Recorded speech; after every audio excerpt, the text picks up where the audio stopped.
La producción de Otra Mañana se comunica con los nuevos Motorola Moto G35 5G y el Moto G75 5G. Hello, Moto.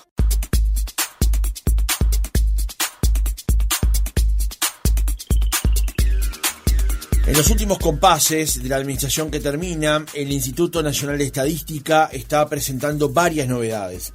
Días pasados se presentaron los primeros datos del informe semestral sobre percepción de seguridad y victimización del segundo semestre de 2024. Este es un indicador bien diferente al que presenta el Ministerio del Interior y permite tener una representación más precisa sobre cómo se cometen los delitos en el país y a la vez hacer un monitoreo más preciso de la prevalencia e incidencia de los hechos delictivos. 6 días después, Estadísticas presentó el informe Pobreza Multidimensional 2024, que busca monitorear los avances del país en la erradicación de la pobreza y se complementa con las medidas de pobreza monetarias tradicionales que mide el instituto. A todo esto, ayer se hicieron públicos los resultados preliminares del Censo General Agropecuario y también quedó disponible la nueva calculadora de precios del consumo. ¿Cómo fue el proceso para incorporar estas nuevas lecturas? ¿Qué aportes tendrán para las políticas públicas?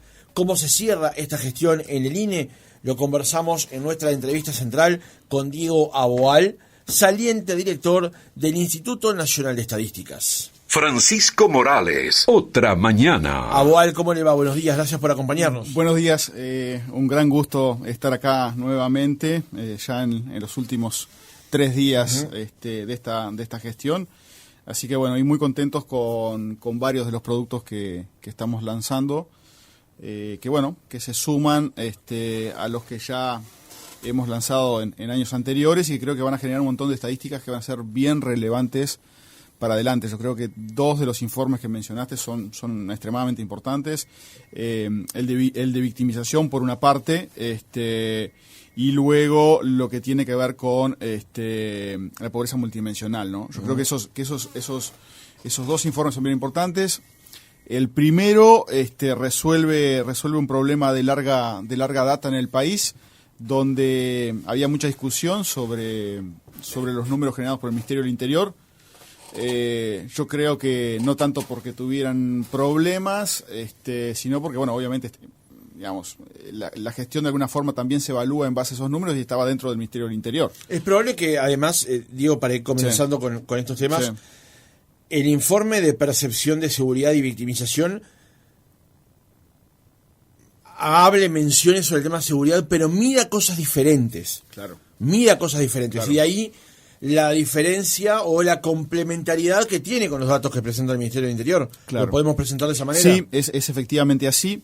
A ver, el Ministerio del Interior presenta estadísticas basadas en denuncias. Es decir, las personas van, denuncian y se genera, estadísticas en base a eso. Este capítulo de victimización que entra dentro de la encuesta continua de hogares, que tiene múltiples propósitos, empleo, pobreza, y otros propósitos, se incluye un capítulo donde la entrevista es al hogar. Entonces, en principio, esto no tiene una subestimación por subdeclaración, digamos, o subdenuncia, ¿sí? Entonces, esa es la primera gran diferencia de esto. Lo segundo es que, como lo dice la palabra victimización, el enfoque es la víctima, es decir, saber cuántas víctimas tenemos, por ejemplo, de robos o de estafas. O sea que el foco está más allí que en la cantidad de hechos ocurridos. Es decir, 3 personas pueden sufrir un robo, digamos, si van juntas en la calle. Entonces son 3 personas afectadas, pero es un único robo. Entonces el enfoque es distinto. Pero bueno, yo creo que a la medida que pasen los semestres, porque hay que recordar que esto se va a publicar de forma semestral y de forma continua, yo creo que esto es importante, vamos a poder monitorear, tener un termómetro muy general de la temperatura en términos de la evolución de datos vinculados a la criminalidad en algunos indicadores bastante sensibles, digamos, la percepción de inseguridad por parte de la ciudadanía, el tema de los robos, el tema de las estafas y también estamos publicando el porcentaje de denuncias que se hace. Entonces uno puede tener una idea incluso bastante precisa si la gente está denunciando o no, digamos. Y un elemento adicional es que además van a estar disponibles los microdatos, digamos, de la encuesta continua de hogares, es decir, los datos a nivel de hogares, digamos, por supuesto, anonimizados, etcétera. Pero eso va a permitir hacer cortes, entender quiénes son, por ejemplo, el perfil de las víctimas. Es decir, claro. De qué edades, de qué sexos, digamos, de qué áreas geográficas del país. Entonces esto va a enriquecer mucho el análisis y bueno, y mueve estas estadísticas de alguna forma al Instituto Nacional de Estadística, que es un instituto con dependencia técnica, donde se siguen ciertos protocolos incluso para la publicación de los datos. Ahora si los oyentes entran a la página web del INE y buscan calendario de difusión, ya van a ver que ya hay una fecha de divulgación de las cifras de criminalidad en el segundo semestre. Entonces todo esto está estandarizado. No es que se da la está cifra. supeditado a la política. Claro, además. exacto. Entonces creo que esto es realmente una ganancia muy importante para el país luego de, ya yo creo a esta altura, décadas de discusión sobre este tema, ¿no? Y es interesante detenernos ahí en todo caso. ¿Por qué un instrumento como este era necesario y cuánto demoramos en finalmente obtener este instrumento? Sí, a ver, demoramos décadas. La discusión sobre las cifras, y las cifras están recogiendo adecuadamente el fenómeno que quieren medir o no. Esto tiene muy larga data, pero a su vez, por supuesto, es de alguna forma tentador mantener el control sobre estas estadísticas. Entonces yo creo que ahí estuvimos empantanados décadas. Por eso yo creo, pues a veces uno dice, bueno, se lanzó algo más, pero yo creo que hay que tomar la dimensión adecuada de esto, porque realmente, y quiero decirlo, digamos, y no soy de dar muchos elogios, sobre todo, digamos, cuando los doy son merecidos. Yo creo que acá hubo cierto grado de valentía por parte del Ministerio del Interior, porque, digamos, se tiró al agua con esto, decir, sí, INE, tomá, tuya. Esto no, digamos, se estuvo mucho tiempo intentando que esto ocurriera y esto no había ocurrido. O sea, creo que allí hay un elemento histórico en esto.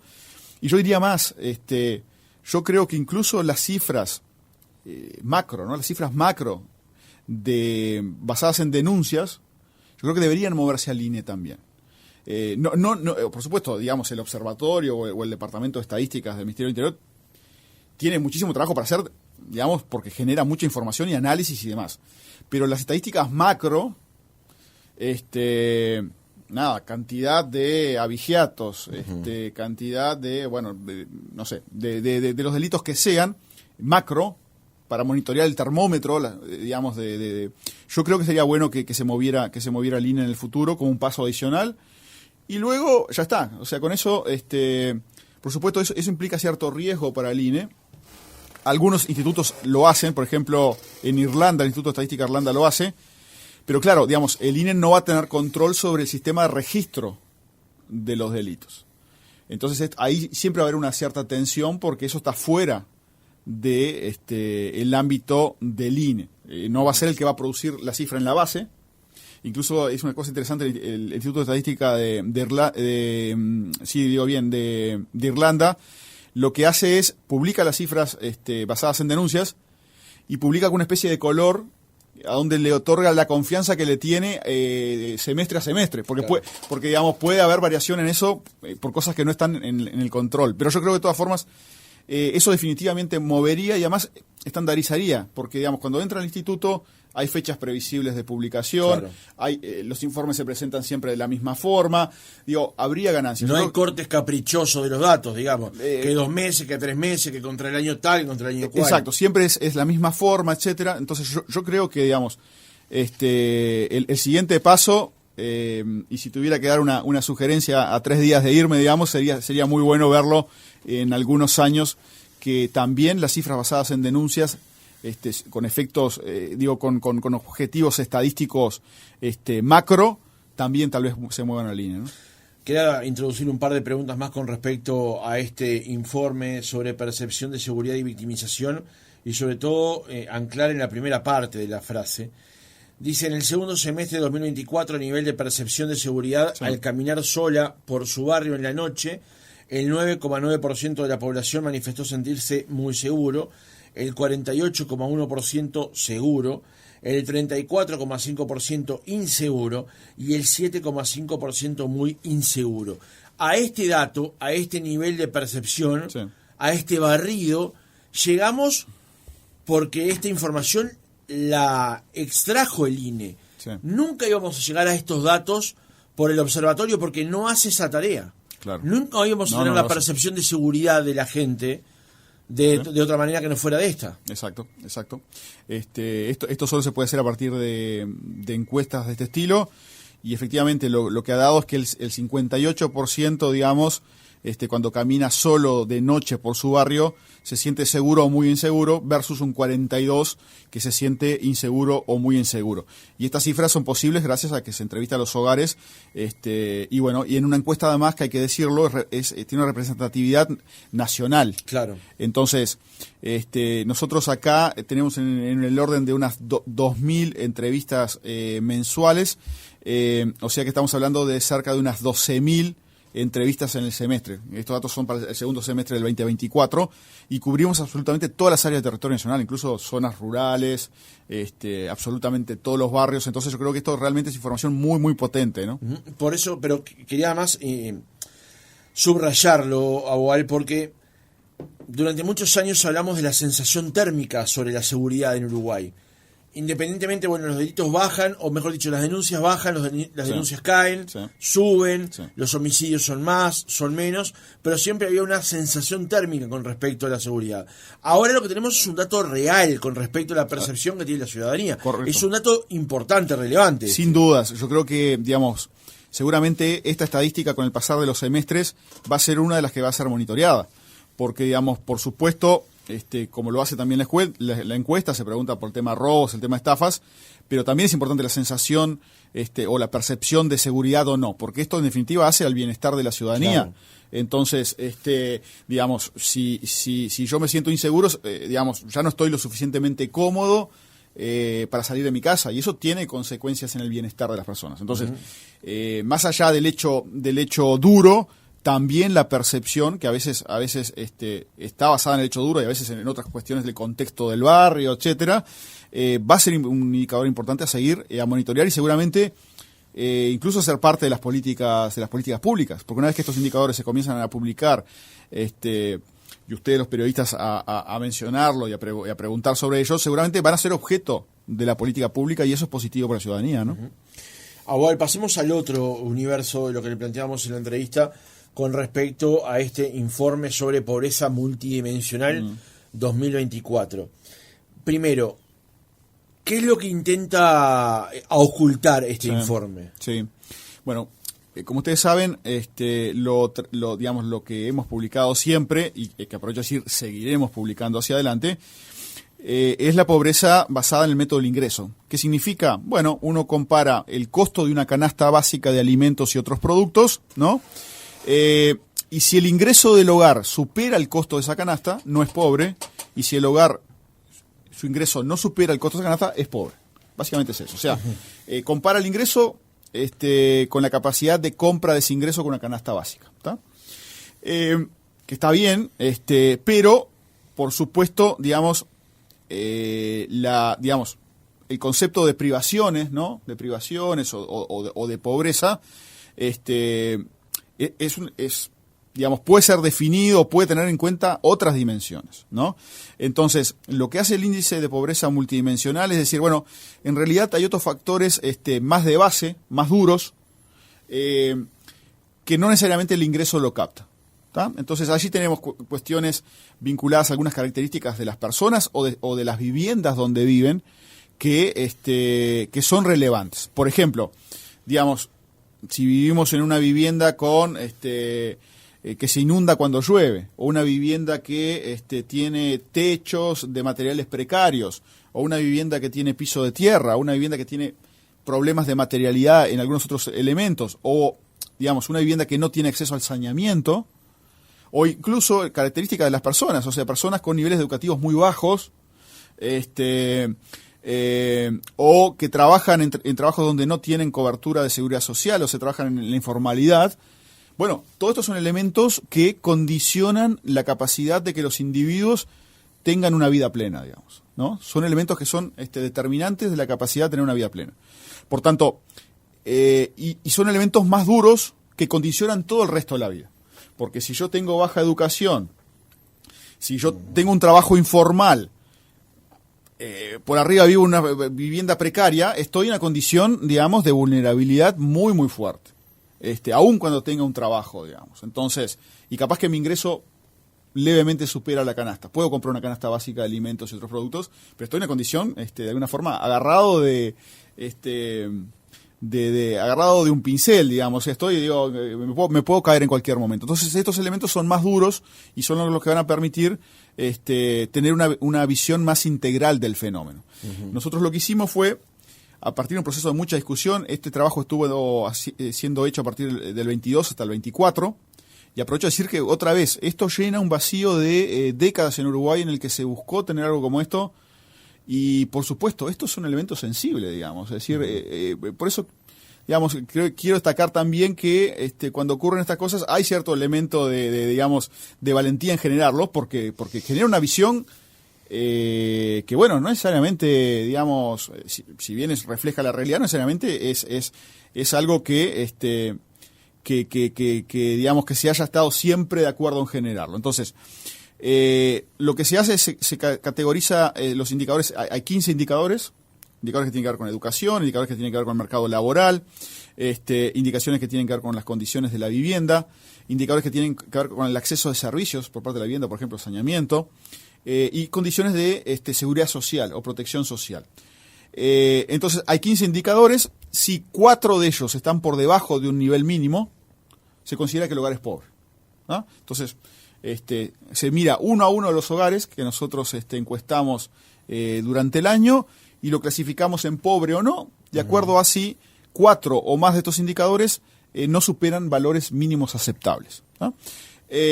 Cuando uno analiza esto, lo que encuentra es que el 18,9% de la población uruguaya vive en hogares que tienen 4 o más carencias en estos 15 indicadores. Y cuando uno mira cuáles son las carencias más importantes y que determinan de forma más fuerte el índice de pobreza multidimensional, encuentra que, en primer lugar, el elemento de que la gente no alcanza niveles mínimos de educación, ¿sí? En casi todos los hogares caracterizados como pobres, hay al menos una persona que no alcanzó un nivel, digamos, mínimo educativo. Esto está definido para personas que nacieron antes del 62 como primaria.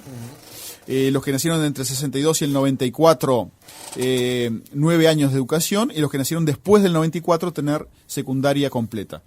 O sea que el nivel educativo es un problema muy grave en Uruguay. Doy otro dato. Casi la mitad de las personas, ya acá fuera de los hogares pobres, casi la mitad de las personas en Uruguay viven en hogares donde al menos una persona no alcanza nivel mínimo educativo. O sea, es un problema general del país, claro, muy general. El segundo elemento de importancia es la informalidad. Allí también es muy prevalente, en los hogares pobres, es muy prevalente la existencia de trabajadores informales. Y el tercer elemento, en orden de importancia, que digamos que está en muchos de estos hogares pobres, es la precariedad de la vivienda. Uh-huh. Y fíjate lo interesante de esto. Nosotros, las 3 primeras variables son tres variables que de alguna forma tienen bastante poco que ver, por ejemplo, con el MIDES. Que cuando uno hablaba de pobreza monetaria, iba a hablar con el MIDES directamente, o incluso con el MEF. Bueno, porque allí había temas de transferencias, etcétera. Acá hablamos, en el primer lugar, de ANEP y del Ministerio de Educación y Cultura, que tienen que encargarse del problema de que la gente no termina el liceo. En el segundo lugar, va a haber que ir a hablar con el Ministerio de Trabajo y el Banco de Previsión Social, a ver qué van a hacer para reducir la informalidad. En el tercer lugar, va a haber que ir a hablar con el Ministerio de Vivienda, Ordenamiento Territorial, a lo mejor MEVIR. Entonces, esto da una visión integral del fenómeno de la pobreza, donde acá no es solo el MIDES que va a tener que trabajar en esto, digamos. En esto es una visión integral donde va a tener que sentarse muchos organismos a discutir, bueno, cómo hacemos para que cada uno de estos indicadores vayan a niveles más aceptables. O sea que yo creo que esto es bien potente incluso desde el punto de vista de la política pública. Es una especie de tablero de control que vamos a poder todos los ciudadanos, controlar hacia adelante, a ver, en estas 15 dimensiones, ¿esto está evolucionando hacia el lugar positivo o no? Y además uno va a saber exactamente a quién le corresponde, porque si hablamos de saneamiento en el interior, es OCE. Hay que ir a buscarlo OCE. Digamos, entonces, estos digamos, son variables duras, definidas claramente, y con organismos públicos que claramente tienen una responsabilidad sobre los mismos. O sea que es muy potente.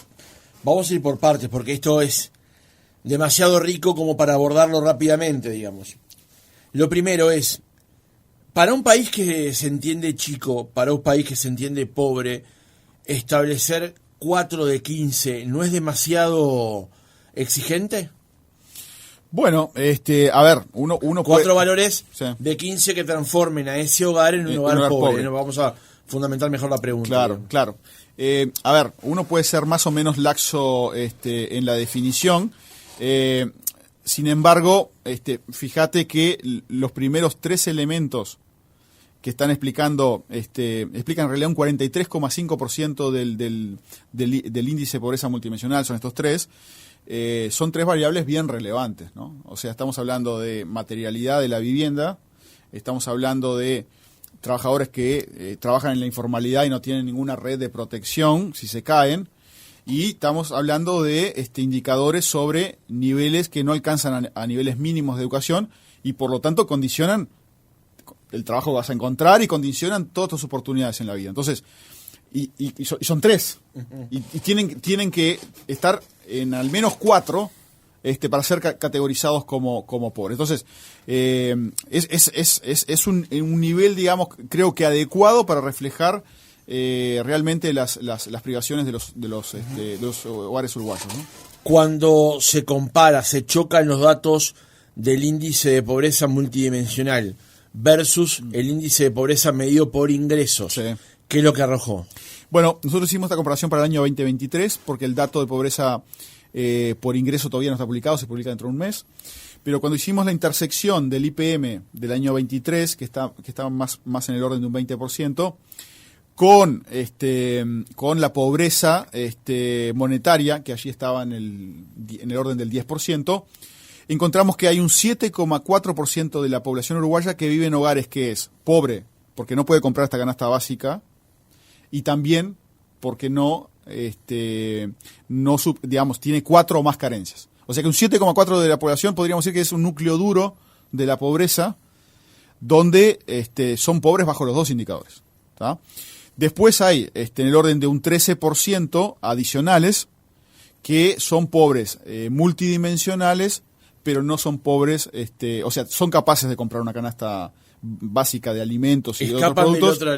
Exacto, escapan de la pobreza monetaria, pero tienen 4 o más carencias en estos 15 indicadores que mencionábamos. Entonces, allí hay un núcleo muy duro donde hay privaciones más fuertes, no solo en estos indicadores más estructurales del IPM, sino que también no tienen ingresos suficientes. Es el núcleo más duro, ¿no? La lectura que podemos hacer, o una de ellas, propongo, Diego, es cómo también se pueden ir retroalimentando estos indicadores, digamos. Es factible que en un hogar que exista cierto grado de pobreza económica por ingresos, digamos, sea una vivienda precaria, que esa vivienda precaria no dé las condiciones para un mejor aprendizaje y que con ello se ingrese después luego en un trabajo informal por falta de capacidad para desarrollar un trabajo formal, digamos. Claro, digo, sin duda, digamos, todos estos factores están conectados, ¿no? Si yo vivo, por supuesto, en lugares en condiciones muy precarias, y no tengo condiciones incluso de ingresos suficientes y demás, difícilmente puede avanzar mucho también en el sistema educativo, digamos. O sea, o al menos tengo muchas más desventajas que los que no tienen esas privaciones. Y una vez que no tengo niveles educativos suficientes, seguramente encuentre trabajos más precarios e informales, lo que reproduce todo este círculo. Entonces, acá requiere un abordaje integral, donde por supuesto la parte monetaria o de ingresos hay que resolverlo, pero hay que acompañarlo con, bueno, a estos niños que llegan a la educación primaria y que luego uno quiere que pasen a la secundaria y demás, Claro. acompañarlos, ayudarlos, y bueno, y tratar de que, no sé, los padres si tienen trabajo informal, tratar de que esos trabajos sean lo más, que estén lo más cubiertos con la protección social, para romper este círculo. O sea, y en esto hay que taladrar en cada una de estas dimensiones. O sea, el romper este círculo vicioso es atacar cada uno de estos puntos. Y yo creo que esa es la visión que arroja este nuevo indicador, por lo cual estamos realmente muy, muy contentos. Además fue un trabajo muy serio, con apoyo de la iniciativa OFI para la pobreza y el desarrollo humano de la Universidad de Oxford. Y bueno, y con mucha discusión con los organismos relevantes en Uruguay, que tienen que ver con cada una de esas dimensiones que están ahí. O sea que yo creo que esto realmente, me parece que con el pasaje de los años vamos a apreciar la potencialidad de esto, y yo creo que, bueno, para todos los ciudadanos también va a ser importante poder ver la evolución en cada uno de esos indicadores. Porque además son indicadores, otra vez insisto, muy duros.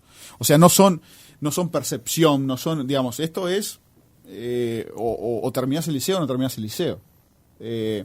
O aportás a un sistema de seguridad social y tenés la cobertura o no la tenés. O la vivienda tiene un techo que se llueve, o no, digamos, acá son cosas duras, y para moverlas, por supuesto, va a ser más difícil, pero va a ser muy fácil el seguimiento de esto, ¿no? Claro. Dos últimas preguntas para cerrar con respecto a este tema. Lo primero es, en la campaña electoral, no te quiero meter en política, pero en la campaña electoral se habló de el tema de la pobreza infantil. Y que para atacar la pobreza infantil necesariamente había que mejorar el grado de transferencias que se realizaban a esos hogares donde está la pobreza, que regenera la pobreza infantil, digamos. Ahora, por este indicador, no solamente vamos a solucionar el problema de la pobreza multidimensional por el modo de los ingresos. Claro. No es poniendo más dinero únicamente que se va a solucionar el problema. Claro. No, o sea, das en el clavo de forma muy clara. Es decir, por eso es el aporte de esto, porque esto mueve el blanco, digamos, de alguna forma. O sea, está bien, los ingresos son importantes, pero no es que yo aumento la transferencia en X cantidad, porcentaje del PIB, y el problema de la pobreza desaparece. Desaparece el problema de la compra de una canasta básica para que el hogar, tenga niveles básicos de consumo. Eso es lo que resuelve. Pero acá vamos a tener que ir y atacar estos otros problemas que estábamos conversando de forma previa. Entonces, esto... y es muy interesante cómo las estadísticas oficiales permiten este giro de visión de las cosas. Por eso son tan importantes. Porque lo que no se mide no se ve, no se visualiza. Y sobre lo que no se visualiza, difícilmente haya acción. Entonces, diste en el clavo perfectamente. Acá la discusión va a ser más rica. La discusión no va a ser simplemente tengo que transferir medio punto del PIB más. Y por eso yo decía, esto mueve el foco desde el MIDES, por supuesto, el MIDES seguirá siendo responsable de varias cosas, pero mueve hacia varios lugares distintos. Claro. Y nos permite decir, opa, esto es más complejo. Está bien, digo, tengo que resolver la emergencia diaria, digamos, de nivel de ingreso para que esta gente pueda tener esta canasta básica y poder comprarla. Pero la solución estructural es lo que dijimos hoy, romper ese círculo y atacándolo desde muchas aristas. Esa es la verdadera solución de largo plazo.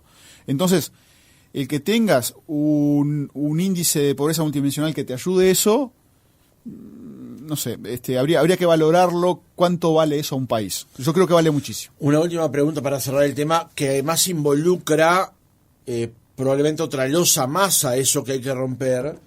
La pobreza multidimensional afecta en mayor proporción a la población del interior del país en comparación con Montevideo. El 21,4% de la población del interior vive en pobreza multidimensional y esta proporción es del 15,1%. En Montevideo hay una diferencia de 6 puntos entre la capital y el interior. Sí. Y esto refleja, digamos, desigualdades geográficas muy importantes. Simplemente para recordar otro de los indicadores que el INE ha comenzado a publicar de forma mensual ya hace ya hace algún tiempo, que es el de informalidad por departamentos. Cuando uno ve dónde están los niveles de informalidad más altos, es en la franja norte del país. Y acá ya vimos que es el segundo que explica la pobreza multidimensional. O sea que el interior del país, y mencioné uno, podemos mencionar varios otros, tiene desventajas en muchos de estos indicadores, y por tanto el abordaje inteligente del fenómeno va a tener que tener en cuenta la definición geográfica de dónde está ocurriendo esto. Así que efectivamente ese es un elemento importante. Agual, vamos a un nuevo eslabón, digamos. Ayer el INE presentó los resultados preliminares del Censo General Agropecuario también. Una mirada, una tomografía a ese sector. ¿Qué importancia tiene este instrumento? ¿Qué importancia tienen los datos que se descubrieron luego de la información que divulgó INE? Sí, bueno, hay que decir que, digamos, se brindaron algunos pocos datos todavía, estamos Fue preliminar, digamos. Claro, fue preliminar, y básicamente al cierre del relevamiento. A partir de ahora, yo diría que probablemente va a llevar unos 6-8 meses, a tener realmente toda la riqueza de la información en conjunto. Pero bueno, a ver, digamos, la importancia de esto es que efectivamente, o sea, se va a entender el uso que se le da a la tierra en Uruguay, a qué rubros abarca, ¿no? Cuánta tierra se destina a cada uso. Por ejemplo, ayer se mostraba que 2/3 de la superficie productiva, digamos, del Uruguay, allí hay ganadería como la principal fuente de ingreso. Luego tenemos el secano, que va con un 9%, no tengo todas las cifras acá en la cabeza, pero digamos... La forestación es el 8,6%, la cría de vacunos para extracción de leche 3,4%, arroz 2,1%, ovinos 1,6%, y otros rubros explican el 9,4%. Ahí está. Entonces, digamos, esta es un poco la distribución de la producción en Uruguay. Allí también se daba algunos otros datos interesantes, la edad promedio de los productores, digamos, que es 54 años, una población bastante envejecida. Claro. Sin embargo, un dato interesante es que se ve, en la comparación con el censo anterior, que cada vez hay una proporción un poco más grande de mujeres trabajando en el agro. Y lo otro interesante es que si bien hay algo más de un 50% de los productores que viven en el establecimiento, hay, lo estoy diciendo de memoria, creo que son 27%, que vive hasta 50 kilómetros del establecimiento. Y acá nosotros, incluso en el censo de población, mencionamos un fenómeno creciente en el área rural, que es el surgimiento de pueblos MEVIR, digamos. Este es un fenómeno bien importante, y que hace, incluso cuando uno da los datos de la gente que vive en el ámbito rural, uno tiene que tener un poco de cuidado, porque en realidad hay muchos pueblos que tienen 100 personas o incluso menos, que a todos los efectos es la ruralidad. O sea, hay gente que muchas veces de forma diaria va a trabajar al campo, tiene una moto, hay medios de transporte más fácil, y en estos pueblos tiene condiciones de vida, por supuesto, mucho mejores, ¿no? Entonces, es interesante que eso se refleja también en estos datos. Pero son datos muy, muy preliminares. Sí estamos muy contentos de haber cerrado el censo. Es un censo que el liderazgo, bueno, lo tuvo el Ministerio de Ganadería, Agricultura y Pesca. En su momento nos pidieron ayuda para poder concluirlo. Es la primera vez que el INE tiene participación en un censo agropecuario, creo que eso también es histórico. Y que también se innovó mucho en las formas de relevamiento de datos de este censo. Se utilizó relevamiento web, se utilizó relevamiento por entrevistas telefónicas, y se está integrando además la información de cuestionarios con registros administrativos, o sea, datos que el Ministerio ya tiene de declaraciones juradas.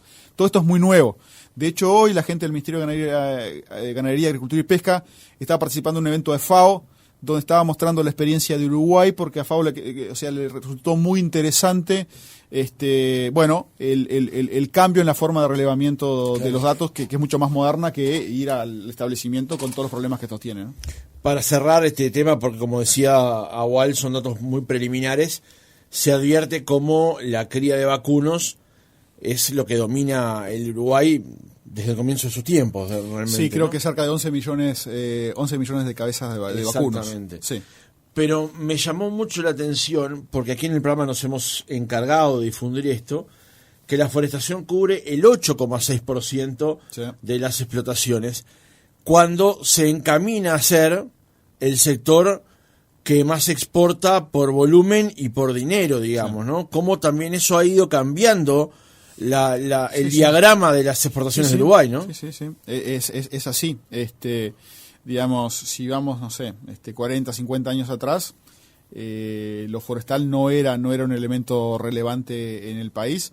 A partir de los 90 comenzó un proceso de cambio muy fuerte y hoy tenemos una superficie nada despreciable de la tierra productiva del Uruguay, que es utilizada para la producción de madera, y el país se ha convertido en uno de los productores más grandes a nivel mundial incluso. Entonces, ha habido una transformación muy muy fuerte, y este censo refleja ese proceso en la superficie utilizada para la producción de madera, ¿no? Ahora vamos acercándonos al cierre de la entrevista, y esta también, además de ser una entrevista sobre estos instrumentos nuevos que ha presentado el INE, también busca hacer un repaso de lo que ha sido su gestión al frente de la Dirección Técnica del Instituto Nacional de Estadística. Esta gestión contó con estos instrumentos nuevos que se han presentado, con una pandemia y además con un censo, que son de las cosas más relevantes que realiza un instituto de estadística por periodo. Cuando usted asumió su cargo, dijo que los censos eran la tumba de los cracks. Y teníamos una muy mala experiencia con el censo anterior en Uruguay. Además, usted también destacó que el Instituto Nacional de Estadística siguió realizando sus trabajos, aún en pandemia, con lo relevante que eso era para poder extraer esa información y presentarla, y que no se rompieran las cadenas de suministro de información. ¿Cómo evalúa su gestión? ¿Cómo la redondea? Sí, a ver, y acá quiero mencionar un elemento que creo que es relevante para medir la gestión, porque digo, yo puedo decir que estoy muy contento, digamos, pero eso es una evaluación muy subjetiva del propio interesado. Yo creo que la forma de medirlo es: nosotros presentamos un plan estratégico en el año 2020, donde dijimos todas las cosas que íbamos a hacer. O sea, con lo cual se puede ir a ver punto por punto lo que hemos hecho, y allí hemos cumplido con todo el plan estratégico. Hay solo, digamos, un elemento que está en proceso, que es el cambio de base del índice medio de salarios, que seguramente hacia fin de este año va a estar pronto, pero todo el resto, cambio de bases de muchos indicadores. Todos los indicadores del área económica del instituto fueron renovados, excepto que está en proceso. La encuesta continua de hogares, que genera muchos productos, entre otros que genera la información para el IPM, para la encuesta de victimización, fue completamente renovada, mejorada. Hicimos un censo muy exitoso, digamos, con formas innovadoras de generar información. Así que yo creo que, digamos, fue una gestión con mucho trabajo, con una pandemia en el medio, pero logramos cumplir con todos los objetivos. O sea que, y creo que es la importancia también, quiero destacar esto, de tener un plan estratégico. Entonces, porque todos los equipos sabían lo que tenían que hacer. No es que, bueno, che, ¿qué haremos mañana? ¿Podemos inventar hacer otra cosa? No. Acá tenés el listado de lo que tenés que hacer. A, B, C, D. Cuando terminás el A, bueno, vamos al B, al C, al D. Y así estuvimos trabajando durante estos años. Y quiero agradecer el esfuerzo gigantesco de todo el instituto, porque una cosa es la producción normal de estadísticas, el negocio normal, ¿no? Uh-huh. Sigo produciendo lo que todos los meses publico, pero este periodo fue un periodo de mucha renovación y actualización de cosas. Y eso implica gente que tenga capacidad de adaptarse al cambio, porque no es fácil. O sea, una cosa es producir el índice, que siempre, todos los meses produjo inflación, es el proceso normal. Esto implicó hacerlo normal y generar mejoras a lo largo y ancho de todo el instituto. Entonces, y eso requiere, gente que tenga esa capacidad. O sea, solos, desde la dirección, yo o el subdirector Federico Segui, a quien también quiero agradecer muchísimo, fue un compañero de fierro, era alguien que yo no conocía, funcionario del INE, Cuando llegué, la propia gente, los compañeros me lo recomendaron y fue subdirector, un tipo genial, un tipo muy capaz. Así que tuve suerte también de tener un equipo fantástico. Así que me voy con el deber cumplido y bueno, y le deseo a la próxima gestión que pueda llevar el INE aún más allá de esto. Yo creo que, modestamente, me parece que se ve que el INE cambió, me parece que incluso el INE comunica mejor, el INE llega con sus productos mejor. Estamos contentos de lo hecho y creo que además era un muy buen momento de cierre de gestión. O sea, yo creo que eternizarse en el cargo no es bueno y es mejor irse con el cuadro campeón, digamos. Claro. Así que estoy contento porque, digamos, las circunstancias también se dieron para que nos fuéramos, creo, en el mejor momento, donde logramos muchas cosas.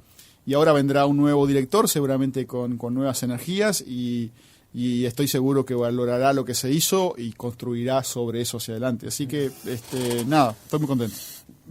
Pero usted lo dijo ayer al pasar, una cosa es que el INE siguiera haciendo las mediciones que habitualmente realizaba, otra es realizar nuevas mediciones y otra es actualizar esas viejas mediciones también, Exacto, digamos. exacto. Ese era el desafío que tenía esta administración, digamos, esta gestión. Era eso. Era realmente muy, muy grande el trabajo. O sea, y creo que lo podemos graficar muy fácil. En estadísticas económicas que produce el IPC, que produce el índice medio de salarios, que produce el índice de costo de construcción y un montón de otros indicadores, se cambió la base de todos, excepto el IMS, que está en proceso de cambio y que va a terminar este año. O sea, esto da una idea, digamos, del proceso de actualización, ¿no? Por ejemplo, el índice de costo de la construcción, la canasta que componía, digamos, de cómo se construía una vivienda y que uno controlaba el costo, estaba definido en el año 1999 esa canasta de construcción. Por supuesto, hoy hay otra tecnología. Entonces, usualmente estas cosas hay que renovarlas aproximadamente cada unos 10 años. Y todos los índices requerían Claro. una actualización de esta canasta. El IPC medíamos los precios de una canasta de consumos con una canasta del año 2005. Era necesario traer una canasta, o sea, no sé, en esa canasta había CDs, no sé, o cosas que ya... Anacrónicas, digamos. Claro, cosas que ya no se consumían. Entonces... Y lo que hicimos fue, en absolutamente todos los indicadores fueron actualizados y ayornados a las mejores metodologías de hoy. Yo voy a interrumpir porque Sí. cuando mencionaba, por ejemplo, uno de esos índices, el índice medio de salarios, tal vez la gente diga, bueno, sí, los índices, qué importante. El índice medio de salarios es el que fija la jubilación de los pasivos y jubilados a partir del 1 de enero y el 1 de febrero después, ¿no? Claro. No es que si ese índice no se actualiza y es un índice que tenemos más o menos, no tenga ningún impacto, no. Tiene un impacto en jubilaciones y pensiones, por ejemplo, para citar un caso. Sin dudas. Por eso, digamos, cuando uno no actualiza, el término técnico es la base de estos índices, ¿no? Estas canastas, este tipo de cosas, lo que pasa cada vez uno va teniendo una imagen un poco más borrosa de la realidad. Por eso decíamos, o sea, estamos siguiendo algunos precios de algunos productos, o estábamos siguiendo algunos precios de algunos productos de la canasta de consumo que ya los uruguayos ya no consumíamos o consumíamos mínimamente. Claro. Entonces estás midiendo la evolución conjunto del valor de esa canasta, de los precios de esa canasta, con productos que ya no son los que estás consumiendo. Entonces la imagen se va generando más borrosa. Y tienen impacto, por supuesto, como los que mencionaste, el índice medio de salarios, que a partir de estas mediciones surge la actualización de las jubilaciones y las pensiones en Uruguay y múltiples otros usos. Entonces, sí, parecen cosas inocuas, pero no lo son, y por eso estas cosas hay que mantenerlas ayornadas. Y la verdad que, digamos, y en el otro extremo, en la división de estudios sociodemográficos, la encuesta continua de hogares fue completamente mejorada. Y se comenzaron a producir, por ejemplo, informes del mercado laboral departamental. Por primera vez el país tiene cifras del mercado laboral departamental. O sea que puede haber un debate en el departamento, ¿cómo está la situación económica en el departamento? Eso no ocurría antes. Allí también. Entonces, absolutamente todo el instituto sufrió un proceso de modernización, de incorporación de tecnología y demás. Así que bueno, yo creo que ahora, digamos, las bases están sólidas para que sea un paso más, o sea, para que se siga avanzando. Así que bueno, nuestro trabajo está cumplido, así que estoy contento de en 3 días irme a descansar un poco. Diego Aboal, saliente director del Instituto Nacional de Estadísticas, gracias por haber estado otra mañana con nosotros. Muchas gracias, muy amable como siempre, y además siempre son entrevistas muy profundas y muy preparadas de forma previa, así que quiero agradecer especialmente eso.